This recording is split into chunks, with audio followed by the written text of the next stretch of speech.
नमस्कार दर्शकों, स्वागत है आपका अभी एक्सप्रेस में। मैं आपके साथ अभिषेक श्रीवास्तव। जैसा कि मैंने आपको सुबह बताया था, आज हमारे साथ जो है इंजीनियर मिन्नत जी है गोरखपुर से जो है हमारे साथ आज जुड़ चुके हैं। और जो है हम उनको अभी लाइन पे ले रहे हैं। जी, मिन्नत जी हमारे साथ जुड़ चुके हैं। मिन्नत जी, आपका बहुत बहुत स्वागत है हमारी अभी एक्सप्रेस न्यूज चैनल पे। बहुत बहुत धन्यवाद आमंत्रित करने के लिए। बहुत बहुत धन्यवाद। जी, साथ ही साथ हमारे अभी एक्सप्रेस न्यूज चैनल के संपादक साहब जी आत्माराम त्रिपाठी जी भी जुड़ चुके हैं। आत्माराम जी, बहुत बहुत स्वागत है आपका अभी एक्सप्रेस न्यूज चैनल में।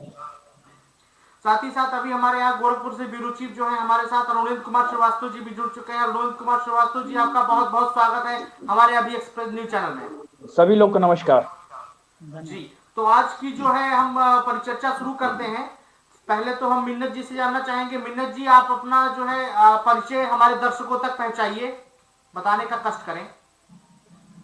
बहुत बहुत धन्यवाद सबसे पहले तो अभी एक्सप्रेस का आमंत्रित करने के लिए, खास तौर पे अरुणेश भैया का, क्योंकि यकीनन ये गोरखपुर में जिस तरह की पत्रकारिता कर रहे हैं वो वर्तमान परिप्रेक्ष्य में बहुत मुश्किल काम है। और जिसके लिए भैया का नाम आता है वो सर्वश्रेष्ठ है। मैं इनको बधाई देता हूँ। और अभी एक्सप्रेस को भी बधाई देना चाहूंगा। उसकी वजह यह है कि ये प्रतिभाओं को ढूंढ ढूंढ करके ला रहे हैं। जैसे मैं राष्ट्रीय स्तर का शायर हूँ, समाज सेवी हूँ, साहित्यकार हूँ। समय समय पर अखबारों में अपने आर्टिकल्स लिखता हूँ। राष्ट्रीय मानवाधिकार संघ भारत जो इकाई है उसका मैं राष्ट्रीय प्रवक्ता हूँ। साथ ही साथ धराधाम इंटरनेशनल का धरा एम्बेसडर हूँ। और विश्व के कई देशों में जाकर के अपने देश का नेतृत्व करने का अवसर मिला। और बाय प्रोफेशनल इन्वायरमेंटल इंजीनियरिंग से मैंने एमटेक किया बीवीडी विश्वविद्यालय से। और मैंने वहाँ पे एनएसएस हेड था। एनएसएस हेड होने की वजह से सामाजिक कार्यों में बहुत सारी रुचियां मिली, देखने का तरीका मिला, सीखने का तरीका मिला, अवसर मिला, ताकि लोगों के बीच जा करके सामाजिक कार्य कर सकूं। और वहीं से ये लालसा पैदा हुई कि अगर ईश्वर ने, अल्लाह ने, भगवान ने पैदा किया है तो मनुष्य होने के नाते ये जिम्मेदारी बढ़ जाती है कि हम अपने साथ साथ दूसरे लोगों के हितों की इच्छा करें। जी, आप कविता, शायरी, गजल के एक बेहतरीन कवि और शायर भी हैं, माने जाते हैं। मंच संचालक भी हैं। और आपने विभिन्न क्षेत्रों में जो है तालमेल से काम बैठते हैं। आपको कौन सा क्षेत्र अधिक पसंद है? देखिए, जो साहित्य एक ऐसी जगह है। साहित्य के बारे में कहा जाता है कि जहां न पहुंचे रवि वहां पहुंचे कवि। और हमारे कुल के एक कवि ने, बहुत बड़े कवि ने एक कहा है कि आत्मा के सौंदर्य का शब्द रूप है काव्य। आत्मा के सौंदर्य का शब्द रूप है काव्य। मानव होना भाग्य है और कवि होना सौभाग्य। तो यकीनन कविता और शायरी माँ सरस्वती की कृपा है जो हमारे बीच है और जो मेरे पास है। जो बात आपने कही, यकीन जानिए समाज सेवा करते वक्त काफी अच्छा इसलिए लगता है। मैं आपको बताऊं, मैं 25 साल का हूं और मैं 35 बार का डोनर हूं, 35 टाइम्स डोनर हूं। हर 3 महीने पे ब्लड डोनेट करता हूं। और जब किसी को ब्लड दे करके आता हूं और किसी की जान बचती है तो फोन आता है कि बहुत बहुत धन्यवाद बेटा, बहुत बहुत धन्यवाद भैया, आपको से मेरी बहन बेटी की जान बच गई। तो शायद इंजीनियर ये लगता इंजीनियर है। मिन्नत जी, मैं रोकना चाहूंगा। जी। आपने कहा एक वर्ड, जहां न पहुंचे रवि वहां पहुंचे जी। कवि। हाँ। इसके बारे में थोड़ा सा हमको जो है विस्तृत बताइए। देखिए, इसकी वजह यह है कि मैं आपको बताऊं, इस परिप्रेक्ष्य में सिर्फ एक बात आपसे मैं कहूंगा, जो आपने अभी सवाल खड़ा किया कि जहां ना पहुंचे रवि वहां पहुंचे रव- कवि। रवि से तात्पर्य सूरज है। और ये किसी शायर ने अपने हालात को देखते हुए कहा था। मैं आपको बताऊं, साहित्यकार की जिम्मेदारियां बहुत ज्यादा होती हैं। वो समाज की आने वाली नस्लों को भी दिखाता है कि हमने अपने पीछे क्या पाया है। और आने वाली नस्लों को ये बताता है कि आने वाले दिन कैसे होंगे। वो मौजूदा समय की अच्छाइयों को भी बयान करता है। और अगर सरकार कोई अच्छा काम करती है उसकी विशेषता को भी बयान करता है। और अगर सरकार कोई गलत काम करती है, कोई कमियां होती हैं, तो उसमें उंगली भी उठाते हैं। मुझे एक बात याद आ गई अरुणेश भैया आपके सवाल पे कि तो एक मरतबा ये तो काम पत्रकारिता से भी जुड़ा हुआ है, चौथे स्तंभ से भी जुड़ा हुआ है। जी बिल्कुल। लेकिन कवि की जिम्मेदारी इसलिए होती है कि आप कलम उठा करके लिखते हैं। और कवि जो होता है वो शेरों के जरिए, अशार के जरिए, आप देखेंगे कि संसद में लोग 1 घंटा स्पीच नहीं देते, 2 शेर पढ़ करके बैठ जाते हैं। और उस शेरों में इतनी बड़ी बात होती है कि वो वहीं पर आकर के खत्म हो जाती है। इतनी आज भी जब संसद चलती है तो आप देखिए कि बड़ी बड़ी बातों को कहने के लिए संसदों को शेर का सहारा लेना पड़ता है, कविताओं का सहारा लेना पड़ता है, शायरियों का सहारा लेना पड़ता है। जो बात आपने कही, तो मुझे याद आ गया जो आपने अभी जुमला कहा उस पर, कि एक मरतबा पंडित रामधारी सिंह दिनकर जो थे वो पंडित जवाहरलाल नेहरू के साथ उतर रहे थे। अचानक उनका पैर फिसला और गिरते गिरते वो हुए। तो रामधारी सिंह दिनकर ने हाथ बढ़ाया, राज्यसभा के मेंबर थे वो, और रोक लिया। तो उन्होंने कहा, जवाहरलाल नेहरू ने कहा बहुत बहुत धन्यवाद दिनकर जी। तो दिनकर जी का जो जवाब था वही आज के हम सभी साहित्यकारों का जवाब होना चाहिए। उन्होंने कहा था कि जब जब इस मुल्क में सियासत के कदम लड़खड़ाएंगे तब तब उन्हें साहित्य और अदब उन्हें सहारा देगा, साहित्य और अदब उन्हें सहारा देगा। तो ये बहुत बड़ी बात उन्होंने कही।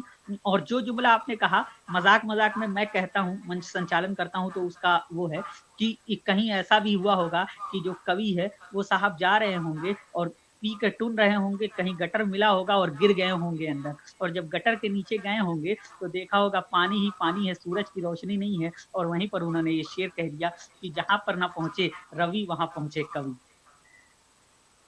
जी मिन्नत जी, गोरखपुर में लिटरेरी सोसाइटी क्या है, इसके बारे में हमारे दर्शकों को विस्तार से बताएं।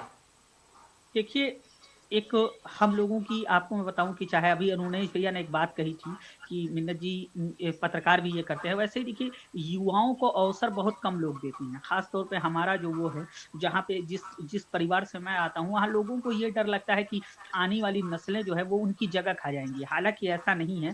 एपीजे अब्दुल कलाम साहब एक बात कहा करते थे कि व्यक्ति को हमेशा अपने छोटों को अवसर देना चाहिए, ताकि जब आप वृद्ध हो जाएं, बूढ़े हो जाएं, तो आपका पैर छूने वाला कोई हो, आपकी विरासत संभालने वाला हो। तो गोरखपुर लिटरेरी सोसाइटी इसी उद्देश्य से हमने बनाया कि जो गोरखपुर के आसपास जिले हैं, जैसे देवरिया है, कुशीनगर है, बस्ती है, संत कबीर नगर है, खलीलाबाद है, यहाँ जो नए लिखने वाले हैं, जो साहित्यकार हैं, जो लेखक हैं, जो युवा कवि हैं और शायर हैं, उनको हम अवसर दे सकें। तो उसके लिए एक प्लेटफॉर्म की आवश्यकता थी भैया, और चूंकि हम बगैर बैनर के, बगैर नाम के कोई कार्यक्रम नहीं कर सकते, तो एक हम लोगों ने लोगों को एकत्रित करने के लिए, कार्यक्रम को करने के लिए हम लोगों ने एक मंच बनाया जिसका नाम गोरखपुर लिटरेरी सोसाइटी रखा, और निरंतर हम इस पे काम करते हैं, साहित्य को लेकर के, अदब को लेकर के। जो भी हमारे बड़े कवि और शायर इस दुनिया से चले गए हैं, उनकी जयंती कैसी होगी, उन्होंने किस तरह के लेख कहे, आज का युवा अगर कवि बनना चाहता है तो वो किताबों को कैसे पढ़े, लेखक बनना चाहता है तो कैसे करे, इसको लेकर काम करते हैं। और सिर्फ इतना था, आप यकीन जानिए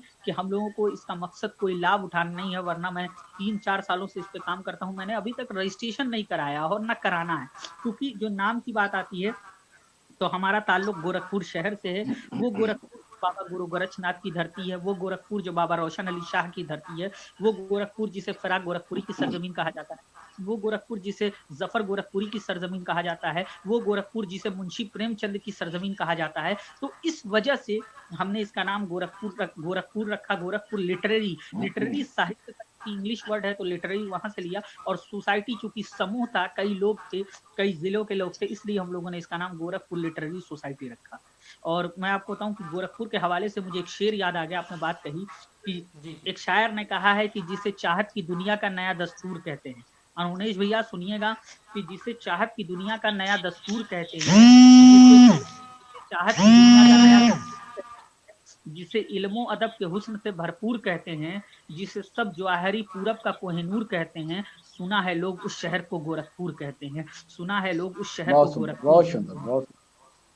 अच्छा मिन्नत जी, ये बताइए, समाज सेवी, शायर, साहित्यकार, लेखक, राष्ट्रीय प्रवक्ता, राष्ट्रीय मानवाधिकार अम्बेसडर, धराधाम, इतनी सारी सामाजिक गतिविधियों को कैसे आप व्यवस्थित कर पाते हैं? भैया देखिए, जब चाह होती है, जैसे आप ही हैं, मैंने जब आपके बारे में सुना और लोगों से महसूस किया तो पता ही चला कि ये व्यक्ति कैसे कर पाता है। जब आपको किसी चीज़ के करने का जुनून होता है तो वो अपने आप हो जाता है। जैसे मैं आपको बताऊं कि मैं तैयारी करता हूँ तमाम कॉम्पिटिशन्स की, तो मैं रातों को जागता हूँ, तो वहाँ से शेर हो जाते हैं, कभी मैं बैठता हूँ, कभी मैंने कुछ पढ़ा, वहां से कुछ मिल गया, रास्ता चलता हूँ, वहां से कविता और शायरी जो होती है। अटल बिहारी वाजपेयी ने कहा कि कविता और शायरी पैदा तब होती है जब आप समाज के बीच उठते और बैठते हैं। एक मरतबा अटल बिहारी वाजपेयी जी पाकिस्तान का दौरा करने चले गए, और उन्होंने पाकिस्तान के सबसे बड़े विद्रोही कवि, जो वहाँ की सरकार के खिलाफ लिखता था, उससे मिलने की उन्होंने जिद कर ली। कहा फैज अहमद फैज से मुझे मिलना है। तो वहाँ की सरकार ने कहा कि आप एज ए विदेश मंत्री आए हैं भारत के, और जिस जगह आप जाना चाहते हैं वो बहुत कॉम्प्लिकेटेड एरिया है, क्यों जाना चाहते हैं, उस व्यक्ति के पास क्या है।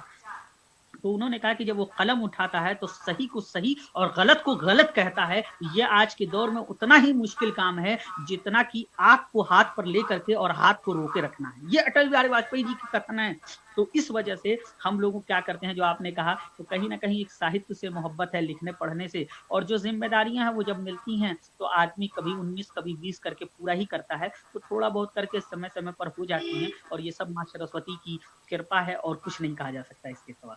जी अच्छा, मिन्नत जी, ये आपको धराधाम अवार्ड जी बॉलीवुड जी के हीरो गोविंदा जी से मिला था, इसके बारे में हमारे दर्शकों को बताइए।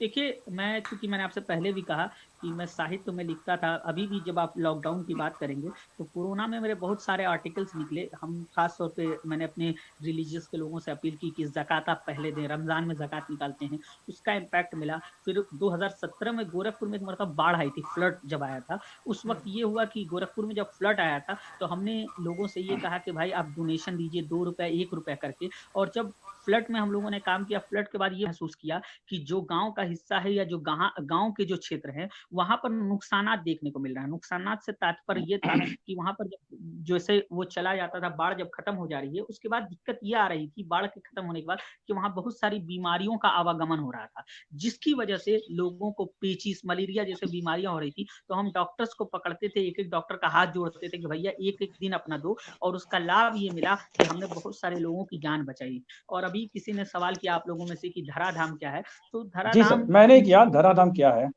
जी, धराधाम इंटरनेशनल एक ऑर्गेनाइजेशन है जिससे हम लोग जुड़े हुए हैं, जिसके धरा एम्बेसडर मैं हूँ, उस पद पे मैं कार्यरत हूँ। वो ऐसे एक ऐसा ऑर्गेनाइजेशन है जिसका संचालन थाईलैंड से होता है, और ये एक ऐसा संगठन है जिसमें लगभग 78 मुल्कों के लोग हैं। और इसका उद्देश्य ये है कि गोरखपुर में एक जगह है कौड़ी राम के पास, जहाँ पर धराधाम बनाया जा रहा है, जहाँ सभी धर्मों के लोगों की धर्मस्थली होगी, और जिसका उद्देश्य ये है कि आपसी भाईचारे को बनाए रखा जाए, जो इस मुल्क की खुसूसियत है, विशेषता है।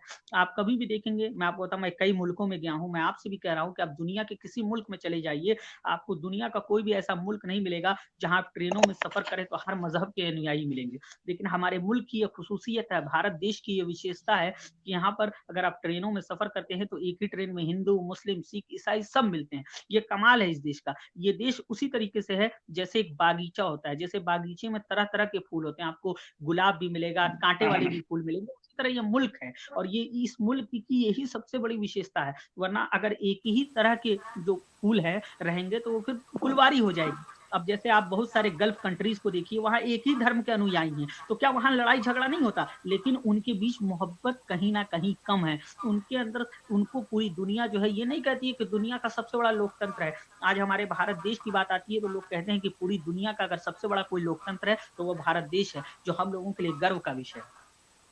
जी, हमारे साथ जो है प्रमोद दीक्षित मलय जी जुड़ चुके हैं, जो कि शिक्षक भी हैं और एक साहित्यकार भी हैं।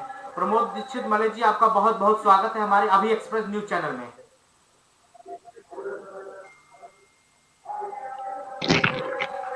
प्रमोद जी, मेरी आवाज आ रही है आपको? जी, आपका बहुत बहुत स्वागत है अभी एक्सप्रेस न्यूज चैनल में। जी, बहुत बहुत धन्यवाद आपका। सभी का प्रमोद दीक्षित मलय जी एक शिक्षक भी हैं और एक साहित्यकार भी हैं। मिन्नत जी, मेरा आपसे सवाल है कि गोरखपुर में जो है महोत्सव होता है, देवरिया महोत्सव, चौरी चौरा महोत्सव का सफल संचालन आपने किया है, तो उसमें जो है दर्शकों को बताइए, इसमें प्रतिभागी करने के लिए क्या करना पड़ेगा, कैसे वो प्रतिभागी शामिल हो सकते हैं? देखिए, गोरखपुर महोत्सव या देवरिया महोत्सव या चौरी चौरा महोत्सव, क्या तीनों अलग अलग चीजें हैं। जो चौरी चौरा महोत्सव है वो हमारे देश के जो आदरणीय प्रधानमंत्री हैं नरेंद्र मोदी जी, उनका ड्रीम प्रोजेक्ट है। वो आप जानते हैं कि 4 फरवरी 1922 को चौरी चौरा की घटना हुई थी, और 4 फरवरी 2022 को का शताब्दी वर्ष हो रहा है, यानी 100 साल पूरा हो रहा है। तो उसके 1 वर्ष पूर्व ही माननीय प्रधानमंत्री जी ने ये कोशिश की, ये सोचा कि हम पूरे देश में शताब्दी वर्ष के रूप में इसको मनाएं, और इस अवसर पर उन्होंने डाक टिकट भी जारी किया था। इस अवसर पर उन्होंने वहां की जो स्मारिका थी, जो स्थल था उसको बाकायदा उन्होंने इनोवेट कराया और उसका उद्घाटन स्वयं किया, भव्य कार्यक्रम किया। तो ये कमाल की चीज़ थी उसी को लेकर के। तो इस अवसर पे वो विभिन्न सांस्कृतिक कार्यक्रम करते हैं और उसके लिए आपको कुछ नहीं करना होता है। जो स्थानीय वो हैं, उनसे आप जब जा कर के मिलते हैं तो स्थानीय कलाकारों का एक रजिस्ट्रेशन होता है। और अभी उत्तर प्रदेश सरकार ने और केंद्र सरकार ने दोनों ने एक काम ये किया था कि ऑनलाइन एक रजिस्ट्रेशन शुरू किया था, जिसमें जितने भी कलाकार होते थे वो अपने आप को रजिस्टर्ड कर लेते थे कि मैं डांसर हूँ, मैं साहित्यकार हूँ, मैं लेखक हूँ, मैं कवि हूँ, मैं फलां हूँ, ताकि सरकार की जो योजना आ रही है या सरकार से रिलेटेड जो चीजें हैं वो उनको अपडेट मिलता रहे, उनको वो चीजों की जानकारी मिलती रहे। जो बात आपने गोरखपुर शहर के हवाले से की, तो गोरखपुर में जो महोत्सव होता है उसमें जो एक उनका अपना एक कवि सम्मेलन होता है जिसमें वो बाहर से लोगों को बुलाते हैं। उसके अलावा वो स्थानीय कलाकारों के लिए वो बाकायदा एक रजिस्ट्रेशन का ओपन डोर रखते हैं कि और वो उसके लिए बाकायदा तौर पर वो पहले क्या करते हैं कि पहले उन लोगों को बुला करके उनमें स्क्रीनिंग करते हैं कि अगर 50 बच्चा आया तो हम 50 बच्चे को तो पढ़ा नहीं सकते, हम 7 या 10 बच्चों को पढ़ाएंगे। तो वो पहले बाकायदा उनका ऑडिशन लेते हैं। ऑडिशन में वो लोग बैठते हैं जो शहर के बड़े कवि हैं, शायर हैं, साहित्यकार हैं। फिर वो चुनते हैं कि इनमें इन 5 लोगों को पढ़ाया जाना चाहिए, इनको अवसर मिलना चाहिए। तो 5 या 10 लोगों को जब वहां से चुना जाता है तो वो 5 या 10 लोग उठते हैं और जा करके अपने शहर का अपने कस्बे का नेतृत्व करते हैं कि भाई मेरा ताल्लुक किसी से है, मेरा ताल्लुक फला जगह से है। तो ये कहीं ना कहीं जब लोग करते हैं तो इससे युवाओं को तो मंच मिलता ही है, साथ साथ जो आज की नई पीढ़ी किस तरह की कविता और शायरी कर रही है ये सुनने का, देखने का और समझने का अवसर भी मिलता है। जी जी आत्माराम जी बताइए कुछ। तो अभी तो हमारे माननीय श्री मिन्नत जी जो है तो एक साहित्य में बोल रहे थे, बड़ा अच्छा लगा कि आज हमारे बीच में एक साहित्य पे चर्चा हुई। हम धन्यवाद देंगे कि उन्होंने अपना समय निकाल करके हमारे अभी एक्सप्रेस को जो है तो दिया। और मैं माननीय मलय जी का भी स्वागत करूंगा और धन्यवाद दूंगा कि उन्होंने भी अपने बहुमूल्य समय पे समय निकाल करके हमारे एक्सप्रेस को समय दिया। हमारे मलय जी भी कवि हैं, साहित्यकार हैं और एक विद्यालय के प्रधानाध्यापक हैं। तो जैसा भी हमारी मिन्नत जी ने बहुत सारी बातें साहित्य को लेकर के कही हैं, क्योंकि नेटवर्क प्रॉब्लम से छड़ी कुछ मैं हट गया था, उसके लिए मैं माफी चाहूंगा कि मैं सारी बातें समझ नहीं सका। और मैं माननीय श्री मलय जी से भी उम्मीद करूंगा कि चूंकि वो कवि भी हैं तो आज के समय के हिसाब से अपने कविताओं के जरिए से हमारे दर्शकों, हमारे अभी एक्सप्रेस के पाठक को कुछ अपने कविताओं से उनको सुनाएं, उनको बताएं कि एक दिशा मिले। माननीय हमारे श्री मलय जी। जी बहुत बहुत आभार आदरणीय त्रिपाठी जी, प्रिय भाई अभिषेक जी और आज इस यहाँ पर जुड़े हुए अन्य साथी और सभी दर्शकों का मैं बहुत बहुत आभार व्यक्त करता हूँ, धन्यवाद देता हूँ। और बहुत अच्छा बातचीत चल रही है और मुझे सुनकर के बड़ा आनंद आ रहा था। और आपने एक कविता सुनाने के लिए कहा है, तो निश्चित रूप से जो साहित्य है वो समाज को जोड़ता है, समाज में सामाजिक समरसता और सद्भाव में वृद्धि करता है। तो एक गीत मैं आज सबके सामने रख रहा हूँ, माँ गंगा को स्वागत है सर। जी माँ गंगा संचालक हूँ तो मैं संचालक हूँ तो मैं आपको बुला लेता हूँ, बिल्कुल बुलाऊंगा आपको। इन्होंने कहा कि प्रमोद जी से आग्रह करूं, मैं क्यों ना प्रॉपर आपको बुला लूं, ये मेरा चूंकि काम रहा है। तो किसी शायर ने एक शेर कहा था कि खामोशी छुपाती है ऐब और हुनर दोनों, खामोशी छुपाती है ऐब और हुनर दोनों, शख्सियत का अंदाजा गुफ्तगू से होता है। जोरदार तालियों से इस्तकबाल कीजिए प्रमोद दीक्षित जी का, जो हम सब के समक्ष अपनी एक रचना रख रहे हैं और ये हम लोगों के लिए भाग्य की बात है। बहुत आभार आपका। तो एक कविता रख रहा हूँ, तवज्जो चाहूंगा। जी स्वागत है सर। मत रोको गंगा की धारा अविरल बहने दो, मत रोको गंगा की धारा अविरल बहने दो, उर की सारी पीड़ा खुशियाँ पल कर कहने दो, मत रोको गंगा की धारा। पहला पद देखे जी कि स्वागत है। केवल नदी नहीं है गंगा, अपनी साथी है, युग युग हाँ से पुरखों की पढ़ती आई पाती है, तो घाटों में इतिहास सुरक्षित हलचल रहने दो, मत रोको गंगा की धारा, अविरल बहने दो। बहुत अच्छे, वाह वाह वाह वाह सर, वाह वाह वाह, बहुत बहुत धन्यवाद सर, वाह। का भाग दूसरा छंद देखे जी स्वागत है। कि संस्कृत, जी जी, संस्कृति के संवाहक गंगा जीवन का राग भरे, सृजन हाँ प्रलय के तटबंध बीच बहती याद भरे, सुरसरी है शुभ श्वास हमारी, कलरव करने दो, मत रोको गंगा की धारा, अविरल बहने दो। हाँ, बहुत अच्छे सर, वाह बहुत वाह सुंदर, वाह। बहुत सुंदर। की धारा अविरल बहने दो।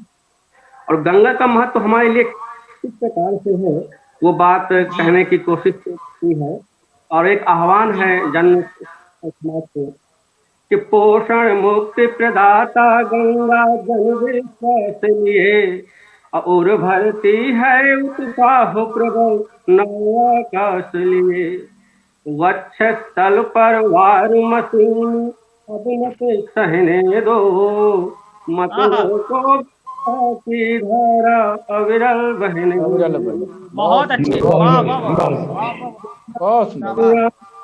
कल कहने दो, मत रोको गंगा की धारा, अविरल बहने दो, अविरल बहने दो। बहुत बहुत आभार। बहुत बहुत मिन्नत जी से भी दरख्वास्त है कुछ अपना जो है प्रस्तुत करें। मिन्नत जी। जी सर, बहुत शुक्रिया आपका। और चूंकि बहुत मोहतरम नाम जो है मलय जी पढ़ रहे थे, इनके बाद पढ़ना वैसे ही है जैसे सचिन तेंदुलकर के बाद अब जहीर खान से कहें कि बल्लेबाजी करना है, तो बड़ा मुश्किल काम होता है, लेकिन आपका हुक्म है तो मैं जरूर पूरा करता हूँ। एक हुक्म नहीं, शेर है, हुक्म नहीं। सुनिएगा खास।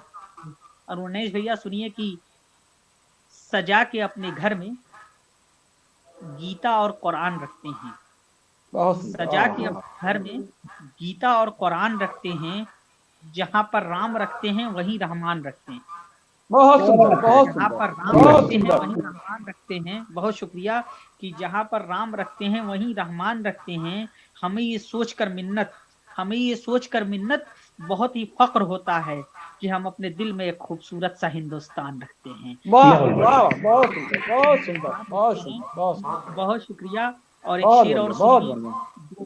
आप जानते ज्यादा। हैं कि कल पंडित राम प्रसाद बिस्मिल जी की शहादत का दिन है, 19 दिसंबर, और हम लोगों का ताल्लुक शहर गोरखपुर से है जहां पर उनको फांसी दी गई। तो एक शेर उस हवाले से सुनिएगा, खास तौर पर उमेश भैया और आत्माराम जी, आपका आशीर्वाद चाहता हूं, आप सबसे आदेशित सीनियर करिए, हैं। आदेशित कीजिए। अच्छा अच्छा अच्छा बहुत धन्यवाद भैया।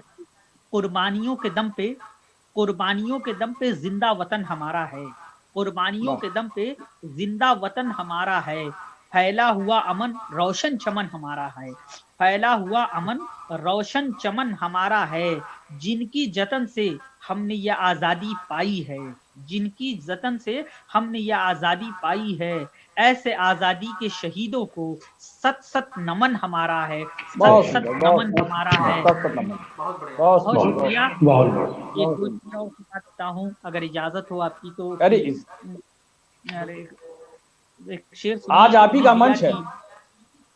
जी बहुत शुक्रिया कि मौत को हंसकर जिंदगी कहना, मौत को हंसकर जिंदगी कहना और फिर उस पर शेर भी कहना, मौत को हंसकर जिंदगी कहना हंस जिंदगी और फिर कहना। उस पर शेर भी कहना, है गलत ये कि आगे भूखों पे, है गलत ये कि आगे भूखों पे जोर से हर जगह रोटी कहना, जोर से हर जगह वाह रोटी वाह, कहना। बहुत सुंदर, बहुत बहुत शुक्रिया, बहुत शुक्रिया। बहुत सुंदर, और बहुत सुंदर। एक शेर और सुनिए कि इस हकीकत से किसी को क्या मतलब। आत्माराम जी, आपका आशीर्वाद चाहता हूं कि इस हकीकत से किसी को क्या मतलब, कर्ज सारा उतार जाता है। इस हकीकत से किसी को क्या मतलब, कर्ज सारा उतार जाता है, जीत लेता है बाप दुनिया को और अपने बच्चों से हार जाता है। और बहुत अपने बढ़िया, बच्चों से बहुत हार बढ़िया। बहुत सुंदर, बहुत सुंदर। बहुत शुक्रिया, बहुत बहुत शुक्रिया। और एक दो शेर और सुना दूं आपकी इजाजत हो तो, कि एक शेर। जैसे हमारे अवलेंद्र जी ने कहा कि ये मंच आपका है, इजाजत की आवश्यकता नहीं, ये मंच आपका है। अरे बहुत शुक्रिया सर, बहुत शुक्रिया, मोहब्बत है आपकी। शेर सुनिए। जब मैं बड़ा हुआ तो बापू ने मुझे किसान बना दिया। जब मैं बड़ा हुआ तो बापू ने मुझे किसान बना दिया। माँ की बारी आई तो उसने सेना का जवान बना दिया। जवान बना माँ की दिया। क्या बारी आई खूब कहा। तो उसने सेना का जवान बना दिया। हम शहीद हो गए हिंदुस्तान के लिए। हम शहीद हो वाह, गए हिंदुस्तान के लिए। और हिंदुस्तान के हिंद लिए। ने हमें सदा के लिए महान बना दिया। और हिंद बहुत ने वाह, हमें बहुत सदा सुंदर, के लिए बहुत महान सुंदर, बना बहुत दिया। सुंदर। बहुत शुक्रिया। और जो अभी एक्सप्रेस के जो हमारे संचालक महोदय हैं, जो हम लोग का इंटरव्यू ले रहे थे, उनके लिए शेर खास तौर पे सुनिएगा भैया कि ए खुदा तू मुकद्दर की किताब लिख देता है। ए खुदा तू मुकद्दर की किताब लिख देता है, सांसें कम ख्वाहिशें बेहिसाब लिख देता है। ए खुदा तू मुकद्दर की किताब लिख देता है, सांसें कम ख्वाहिशें बेहिसाब लिख देता है। ये भी तेरी कुदरत तेरा करिश्मा है। ये भी तेरी कुदरत तेरा करिश्मा जरूर। है। तू कांटे बोने वालों के हिस्से में गुलाब लिख देता है। तो गुलाब कांटे लिख बोने देता है, वालों बहुत के सुंदर। हिस्से में बहुत गुलाब बढ़िया, लिख बहुत देता है। बहुत शुक्रिया। और बहुत देर से आप लोग मुझे सुन रहे हैं, यकीनन मुझे इस बात का एहसास है कि मुझे परेशान नहीं करना चाहिए। एक शेर और नहीं, आखिरी नहीं, सुना नहीं। देता हूँ। क्योंकि आप बहुत बहुत अच्छा सुंदर लगा बोल मुझे, रहे हैं, बहुत अच्छा लगा। इसीलिए हम लोग अनुत्तरित हैं एकदम। जी जी अरे कोई नहीं, ये उत्तर देने आपका को। सानिध्य है। और ये शेर सर, खास तौर पे आत्मा प्रतिदिन सर, क्या मिनत जी हमेशा जो है एक राजनैतिक वार्ताएं होती हैं, जी वाद प्रतिवाद होते हैं। और आज एक बड़े मुश्किल से एक ऊपर वाले की ऐसी ईश्वर या अल्लाह जो भी कहें, उनकी आज एक कृपा से आज एक साहित्यकारों के बीच में बैठने का एक सुअवसर मिला, उनका एक समय मिला। इतनी यानी खुशी हो रही है कि हम आपको किन शब्दों में बधाई दें कि आप आज हमारे बीच में आए और समय दिया। मैं बहुत आज धन्यवाद आपको सर। आपको मलय जी को मैं बार बार तो धन्यवाद दूंगा कि आप दोनों ने अपना एक कीमती समय निकाल करके और साहित्य पे चर्चा की, जबकि प्रतिदिन क्रिमिनल, क्राइम, एक्सीडेंट, राजनीति इसी पे चर्चाएं होती रही। सत्य आज ये हम लोगों का एक साहित्यिक मंच है, उसमें हम तो बार बार आपको बधाई देंगे कि आज आप घुमा फिरा के साहित्य पे ही चर्चा चल रही है। ये बड़ी अच्छी बात है। तो अन्य मुद्दों पर चर्चा होने के जाए कि राजनीति पे चर्चा जाए या किसी अन्य विषय पे जाए, तो मेरा एक प्रश्न माननीय मिनत जी से है कि आप शायर भी हैं और गजल लिखते भी हैं। तो एक छोटा सा प्रश्न ये है कि आपने बहुत सारी गजलें लिखी होंगी, बहुत सारी गजलें अपने प्रिय दर्शकों तक पहुंचाई भी होंगी, तो उनमें ऐसी कौन सी गजल है जो आपको सबसे प्रिय लगी हो, सबसे सुंदर जो आपकी गजल की रचना हो? मैं उसको जानना चाहता हूँ, आपके श्रीमुख से उसको सुनना भी 2 शब्दों में सुनना चाहता हूँ। चाहता है। बिल्कुल, ये मेरा सौभाग्य है कि आप जैसे बड़े और अच्छे लोगों के साथ बैठने का अवसर मिलता है। सब देखिए, हजारों की भीड़ होती है, लेकिन इतने धैर्य के साथ इतने आशीर्वाद देने वाले लोग बहुत कम मिलते हैं।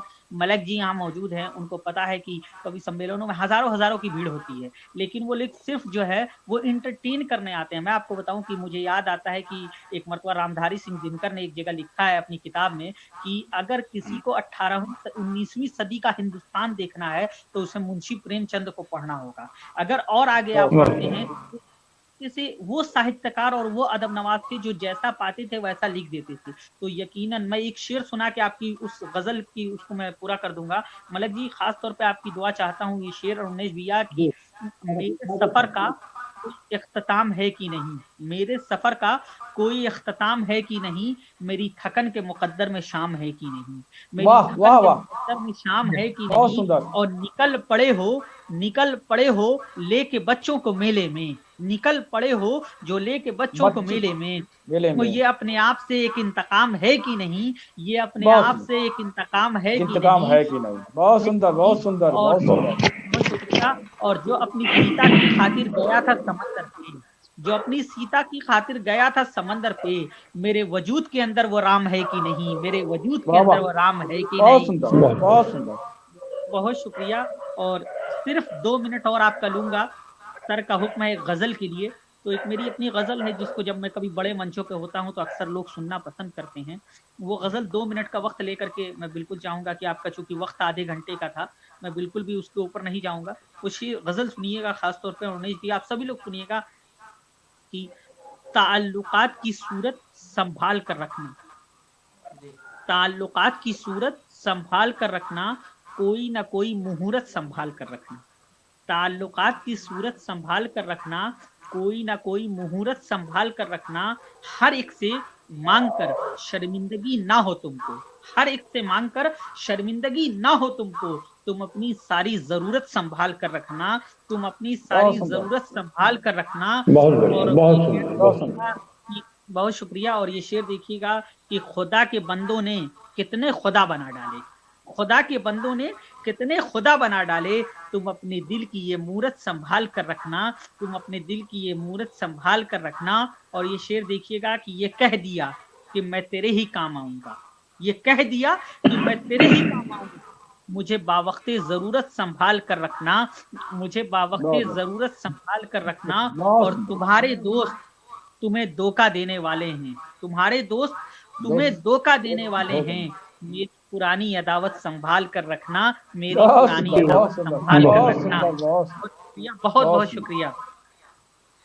जी, तो आज हमारे साथ मिन्नत जी और प्रमोद माले दीक्षित जी जो थे, और इन्होंने हमें साहित्यिक पे इतने बढ़िया जानकारी दी और इतना बढ़िया चर्चा हुआ।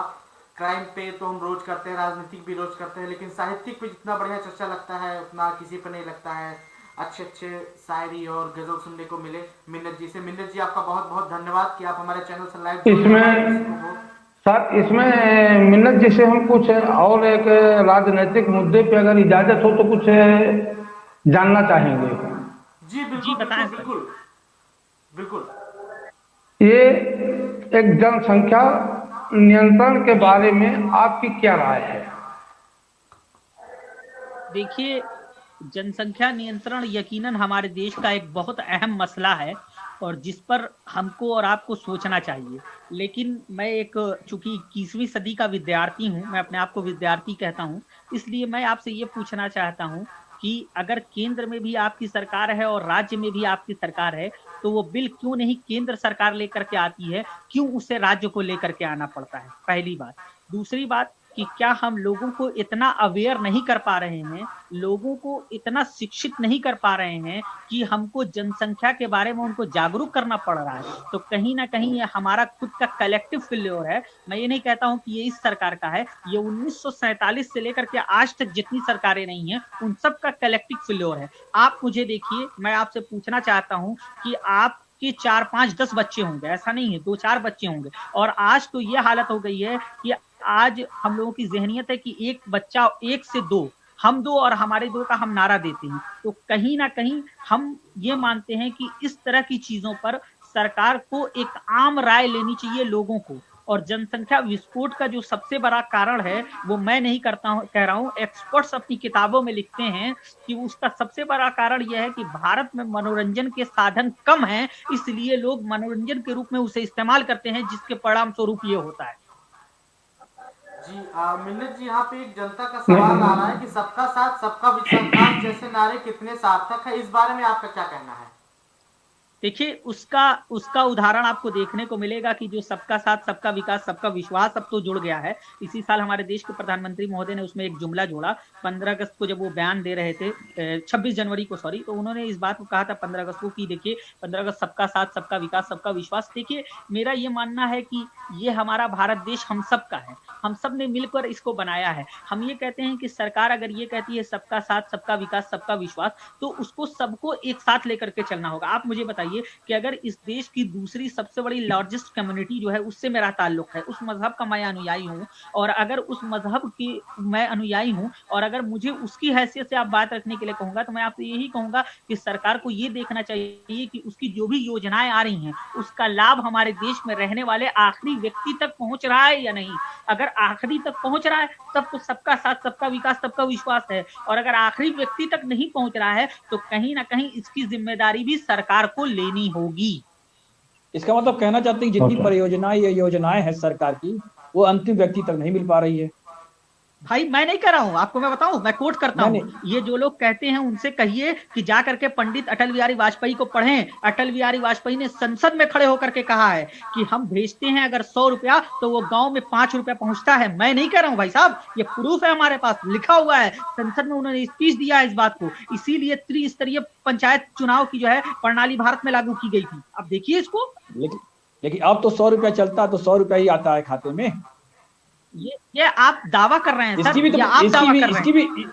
इसकी भी तो प्रशंसा करनी चाहिए आपको।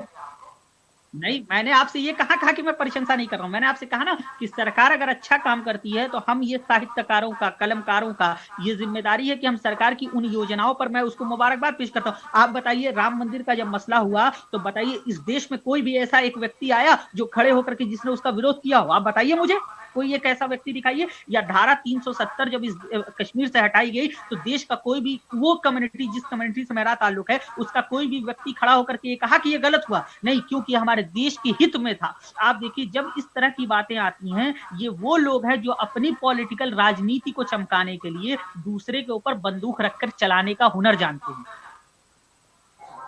मिन्नत जी, आपकी एक मुलाकात जो है महामंडलेश्वर किन्नर अखाड़ा से हुआ था, इसका जो है ये मुलाकात के बारे में थोड़ा हमारे दर्शकों को बताइए। सर देखिए, ये जो गोरखपुर जिस शहर से मैं आता हूँ वहां पर मजहबों का संगम होता है। मैंने आपसे पहले भी कहा कि ये बाबा गुरु गोरक्षनाथ की धरती है। नाथ संप्रदाय की सबसे विशाल मंदिर इसी गोरखपुर शहर में है, और बाबा गुरु गोरक्षनाथ के साथ साथ बाबा रोशन अली शाह, जिनको मियाँ साहब कहते हैं, उनका इमामबाड़ा भी इसी शहर में है। तो यहाँ धर्मों का संगम होता है साहब। यहाँ पर आप देखिए, यहाँ पर 2 नदियों का संगम होता है। रेहुणी और राप्ती नदियों के दोआब क्षेत्र में गोरखपुर शहर बसा हुआ है।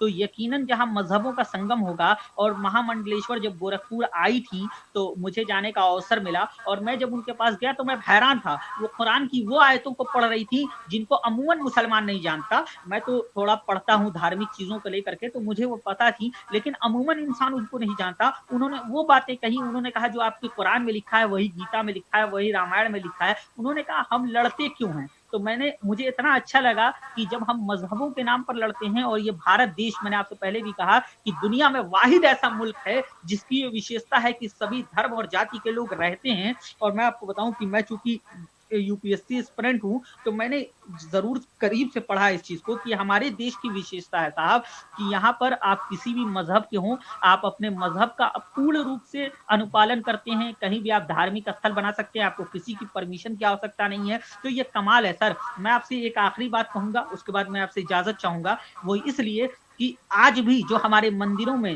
9 भजन गाए जाते हैं, पूरे भारत देश में बजते हैं, उन 9 भजन में 8 भजन को मोहम्मद रफी ने गाया है और उसको मजनू सुल्तानपुरी ने लिखा है। आप उठाकर देख लीजिए, ये हमारे देश की विशेषता है। ये हमारे देश की विशेषता है कि जो है मीराबाई के साथ अगर कोई शख्स बैठ करके भगवान कृष्ण की जो है आराधना में शब्दों का गुलदस्ता पेश करता है तो उसका नाम रसखान हो जाता है। ये कमाल है हमारे देश का। ये कमाल है हमारे देश का कि भगवान राम के लिए जो है वो पाकिस्तान का सबसे बड़ा शायर ये कहता है कि ये अमीर हिंद है, ये वली हिंद है। ये जुमला इस्तेमाल किया जाता है साहब।